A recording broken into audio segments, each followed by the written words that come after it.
बिस्मिल्लाहिर्रहमानिर्रहीम। बड़ी खबर आ रही है कि ईरान के एक बड़े इस्लामिक स्कॉलर जिन्हें सऊदी में गिरफ्तार कर लिया गया था, उन्हें 2 दिन बाद सऊदी अरब ने छोड़ दिया है। जी हां, खबर है कि वो दुबई होते हुए ईरान वापस लौट रहे हैं। इसकी जानकारी खुद उन्होंने दी है। आपको बता दें कि ईरान के बड़े आलिम दीन आगा गुलाम रजा कासिमियान, जो ईरान का जाना माना चेहरा है और इस्लामिक टीवी चैनल महफिल टीवी से ताल्लुक रखते हैं, उन्हें सफर हज के दौरान सऊदी में गिरफ्तार कर लिया गया था। कहा जा रहा है कि इस्लामिक स्कॉलर आगा कासिमियान हज के लिए सऊदी पहुंचे, वहां से एक वीडियो शूट कर उन्होंने सोशल मीडिया पर डाल दिया था। ये वीडियो खासा वायरल हो गया। इसके बाद उन्हें सऊदी पुलिस ने हिरासत में ले लिया। दरअसल अपने वीडियो में आगा कासिमियान ने इस्लाम के 2 पवित्र शहरों वाले मक्का और मदीना के देश सऊदी में तेजी से बढ़ रहे व्याभिचार और सांस्कृतिक पतन को लेकर काबे के पास एक वीडियो बनाते हुए आरोप लगाए। दरअसल अपने वीडियो में आगा कासिमियान ने आरोप लगाया कि इस्लाम के 2 पवित्र शहरों वाले मक्का और मदीना के देश सऊदी में तेजी से व्याभिचार और सांस्कृतिक पतन हो रहा है। उन्होंने सऊदी में ही ये वीडियो बनाया, आरोप लगाया कि सऊदी अरब में बुराई के सारे रास्ते खोल दिए गए हैं। उन्होंने ये भी कहा कि कारोबारियों ने काबे के आसपास के इलाकों में जुए के अड्डे बना लिए हैं। ये तक कह दिया यहाँ बड़े बड़े म्यूजिक कंसर्ट हो रहे हैं। इल्जाम लगा दिया कि ऐसा लग रहा है जैसे बनी उमैया का जमाना फिर लौट आया है। इसके बाद उन्होंने खड़े होकर ये तक कह दिया कि अब इमाम जमाना के आने की महक महसूस होने लगी है। इतना ही नहीं, उन्होंने वीडियो में दावा किया कि सऊदी में सख्ती तो बहुत है, लेकिन हज के मसाइल को समझने और जानने का कोई इंतजाम नहीं। इधर वीडियो वायरल हुआ, उधर हज के लिए गए शिया मौलाना को सऊदी में गिरफ्तार कर लिया गया। ईरानी मीडिया ने इस मामले को पुरजोर तरीके से उठाया था, लेकिन गुरुवार 29 मई को खबर आई है कि आलिम दीन आगा गुलाम रजा कासिमियान को सऊदी ने छोड़ दिया है और अब वो अपने वतन ईरान वापस जा रहे हैं। इसे ईरान की एक बड़ी डिप्लोमेटिक जीत भी माना जा रहा है। जिस महफिल टीवी से आगा कासिमियान जुड़े हुए हैं, उसने भी इस बात की पुष्टि कर दी है कि उन्हें सऊदी में रिहा कर दिया गया है। हालांकि सऊदी और ईरान की सरकारों ने इस पूरे प्रकरण में कोई आधिकारिक टिप्पणी नहीं की थी, लेकिन इस घटनाक्रम के बाद सऊदी और ईरान के ताल्लुकात में तलखी आने का खदशा जाहिर किया जा रहा था, जिसे दोनों ही मुल्कों ने संभाल लिया है। वहीं एक्सपर्ट मानते हैं कि ये ईरान की बढ़ती ताकत और दबदबे की भी अलामत है, जो उसने अपने नागरिक को सऊदी में सिर्फ 2 दिनों में आज़ाद करवा लिया। आपको बता दें कि इसी साल से सऊदी और ईरान के बीच डायरेक्ट फ्लाइट फिर शुरू हुई हैं।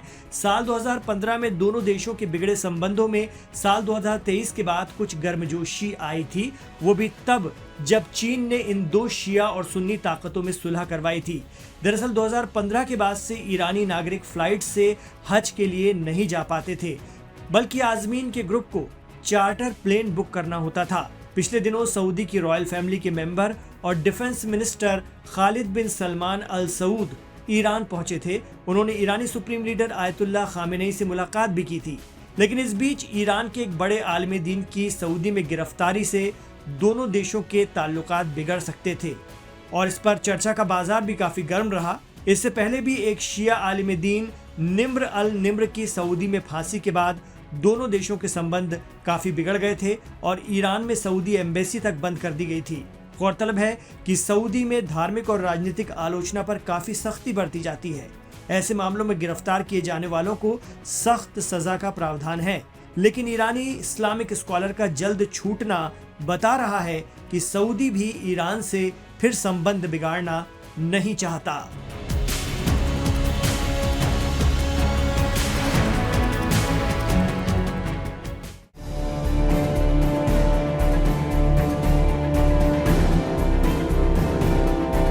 ईरान पर कभी भी हमला हो सकता है। इस्राएल ने इसके लिए पूरा माहौल बना दिया है। एक्सपर्ट मानते हैं कि अमेरिका को भी इस जंग में कूदना होगा। भले ही अमेरिका युद्ध टालने की कोशिश कर रहा हो, लेकिन इस्राएल की पूरी कोशिश है कि किसी भी बहाने ईरान पर अटैक कर दिया जाए। कैसे, आइए इसे समझने की कोशिश करते हैं। गजा में खाना खत्म होता जा रहा है। बच्चे बड़े सभी भूख से बेहाल हैं। जहां कहीं भी एनजीओ खाना लेकर खड़े होते हैं, मिनटों में खाना खाली होता जा रहा है। लोग खुद बता रहे हैं कि उनके पास अब सिर्फ 2 दिन का खाना बचा हुआ है। इस्राएल की मर्जी से जो सप्लाई हो रही है वो बेहद कम है। ऐसे में अगले 24 घंटों में गजा में 11,000 बच्चों की मौत तय है। उस पर से गजा के आसमान से इस्राएली बम कभी भी नीचे गिर जाते हैं। तबाही और मौत हर तरफ से घेर रही है गजा वालों को। दरअसल इसी बहाने से इस्राएल अमेरिका को ये समझाने में लगा है कि इन सब का जिम्मेदार ईरान है। जब तक ईरान पर हमला नहीं होगा तब तक कुछ नहीं होने वाला। गजा के समर्थन में यमन से हूती फाइटर्स या अंसारुल्लाह के हमलों को भी इस्राएल ईरान का ही मानता है। उधर न्यूक्लियर एनरिचमेंट को लेकर अमेरिका और ईरान की बातचीत भले ही जारी है, लेकिन देखा जा रहा है कि उसमें प्रेसिडेंट ट्रंप की शर्तें इतनी सख्त होती जा रही हैं कि ईरान उसे शायद ही माने। ईरान पहले ही कह चुका है कि अपने हितों को ताक पर रखकर वो झुकने वालों में से नहीं है। जो भी बातचीत होगी वो बराबरी पर होगी, लेकिन ऐसा लग नहीं रहा है। हालांकि ईरान का कहना है कि वो न्यूक्लियर हथियार नहीं बनाएगा, लेकिन उसे एनर्जी के लिए परमाणु संवर्धन की जरूरत है। वहीं अमेरिका का साफ कहना है कि ईरान को 1% भी एनरिचमेंट की इजाजत नहीं दी जाएगी। एक्सपर्ट मानते हैं कि ऐसे में बातचीत टूटने की आशंका बढ़ रही है। पश्चिमी और इस्राएली मीडिया के हवाले से जो खबरें आ रही हैं वो बता रही हैं कि जंग की तैयारी जोर शोर से की जा रही है। वहीं अमेरिका में इस्राएली लॉबी इस कदर हावी है कि हालात बिगड़े तो अमेरिका इस्राएल को मना नहीं कर सकेगा और उसे भी ईरान के खिलाफ मैदान में उतरना होगा। भारतीय डिफेंस एक्सपर्ट कमर आगा कहते हैं कि इस्राएल और अमेरिका का डीप कनेक्शन है। जूस लॉबी अमेरिका में बेइंतहा पावरफुल है। वहीं अमेरिकी कांग्रेस में भी इस्राएली लॉबी का अच्छा खासा ग्रिप है। ऐसे में अमेरिकन सीनेटर्स की तादाद भी बहुत बड़ी है जो चाहते हैं कि ईरान को सबक सिखाया जाए और अमेरिका विरोधी मुल्क जैसे चीन और रूस वगैरह को ठंडा किया जाए। यही वजह है कि ईरान भी काफी पहले से अपनी जंगी तैयारियों को अंजाम दे रहा है और वहां की आवाम भी जंग के लिए खुद को तैयार कर चुकी है। ईरानी आवाम का जज्बा ईरान इराक युद्ध के समय दुनिया ने देखा था। उस समय करीब 8 साल लंबी लड़ाई में जनता ने सरकार का भरपूर साथ दिया था। आज भी हालात बहुत ज्यादा बदले नहीं हैं। अब देखना होगा कि ईरान पर अटैक करने की इस्राएल की हसरत कब तक पूरी होती है और अमेरिका और मित्र देश इसमें क्या रोल निभाते हैं।